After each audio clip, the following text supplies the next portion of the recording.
Hello friends, welcome to லோஷியம் நானும். இன்றைக்கி ஒரு அட்டகாசமான பொரியல் ரெசிபி தான் பார்க்க போகிறோம். நம்ம கல்யாணத்திலலாம் சாப்பிடுவோம் இல்லையா, கேரட் பீன்ஸ் பொரியல், அதே மாதிரி செய்யலாம். வாங்க எப்படி செய்யலாம் பார்க்கலாம்.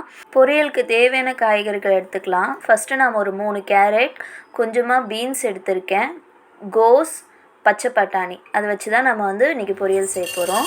ஒரு கடாய் வச்சுக்கலாம். கடாய் சூடானதும் ஒரு 2 ஸ்பூன் அளவுக்கு பாசிப்பருப்பு சேர்த்துக்கலாம். அதாவது சிறுபருப்பை கொஞ்சம் நல்லா வறுத்துக்கலாம். இப்போ நல்லா வறுக்கும் போதே நல்ல வாசம் வரும். வறுபட்டுடுச்சு, எடுத்து வேறு பிளேட்டில் மாற்றிக்கலாம். திரும்ப நான் அதே கடாய் வச்சுட்டு ஒரு 2 டேபிள் ஸ்பூன் அளவுக்கு எண்ணெய் விட்டுக்கலாம். எண்ணெய் காஞ்சிடுச்சு. நான் ஒரு 1/4 ஸ்பூன் கடுகு சேர்த்துட்டேன். கடுகு பொரிஞ்சிடுச்சு. ஸோ நான் இப்போ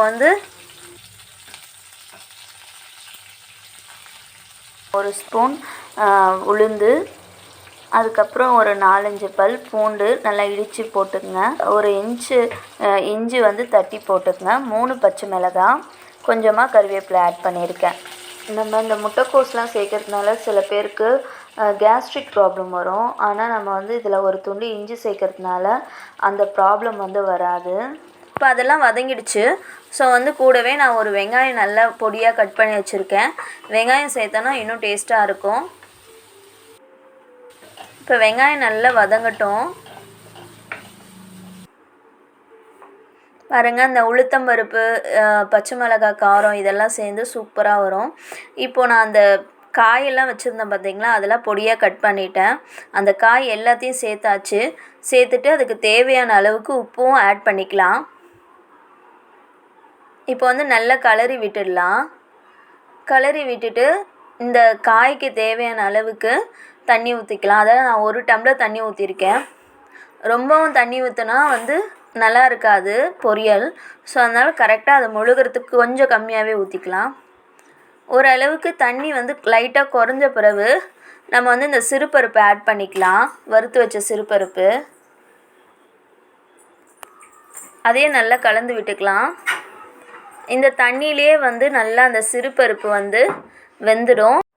குழந்தைங்களுக்கு ஸ்கூலுக்கெல்லாம் கட்டித்தர போகிறோன்னா நைட்டே காய்கறிகளை கட் பண்ணி வச்சிட்டோன்னா ஈஸியாக இருக்கும் செய்கிறதுக்கு. இப்போ ஒரு மூடி போட்டு மூடி கிளறி விட்டுக்கலாம். இன்னமும் கொஞ்சம் தண்ணியாக இருக்குது. இப்போ ஒரு 4-5 துண்டு தேங்காய் பத்தை எடுத்துக்கலாம். அதை நான் கொஞ்சம் ஒரு கொரப்பாக அரைச்சி இந்த பொரியலில் சேர்க்கணும். அப்படி இல்லைன்னா துருவி சேர்த்துக்கலாம். இந்த காயெல்லாம் வெந்து இந்த தண்ணி கொஞ்சம் கூட இருக்கக்கூடாது. அந்த மாதிரி ஸ்டேஜில் தான் நம்ம தேங்காவை ஆட் பண்ணோம். அப்போ தான் இந்த பொரியலுக்கு நல்ல டேஸ்ட் கொடுக்கும். அதே மாதிரி இந்த தேங்காய் போட்டதும் ஒரு 2 நிமிஷத்துலேயே எடுத்துடலாம். ரொம்ப நேரம் தேங்காய் வதங்கக்கூடாது. அப்போ தான் நல்ல செம்மையான டேஸ்ட்டு கிடைக்கும். நம்ம கல்யாணத்துலலாம் சாப்பிட்ற மாதிரி அதே மாதிரி டேஸ்ட் கிடைக்கும். இந்த மாதிரி செஞ்சு பாருங்கள். நம்ம பொரியல் ரெடி.